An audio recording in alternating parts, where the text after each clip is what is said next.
And just to chime in behind that and Ross's point as well, I've always, one of the key themes in my book is if you don't know better, you can't do better. And you certainly can't do the reverse of sandbagging or go on the offensive if you don't know what you're standing up for. It was mentioned before, outgoing Race Discrimination Commissioner Tim Soutphommasane. I remember, this is a great example on gratitude, but a few years ago reading a book by him called Reclaiming Patriotism, and I can remember going through it and thinking about its weighty subject title, that there'd be something in there worth reading, and curiously nothing before 1972 or anything pre-Whitlam was brought up. There's nothing about the Rum Rebellion, pardon me, nothing about John MacArthur, the Sheep's Back, the Gold Rush. Any references he has made to that pre-1972 era has just all been about race, dispossession and upheaval.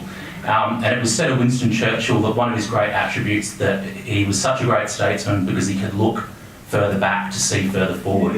And one of the key points I think that we need to do, we haven't even started talking about Australian history or some of the unique benefits of our country.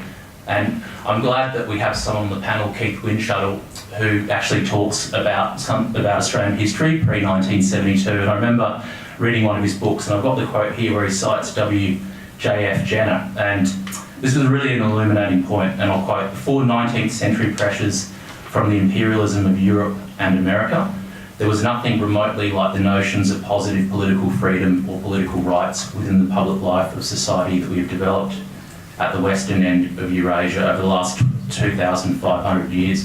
This is a great legacy that we've got to draw on, and I think to build that cultural confidence on history, we need to start looking at Australian history and building that sense of gratitude, which will in turn build this sense of cultural confidence and, as Ross says, enable young people, but all of us, to go on the offensive as well."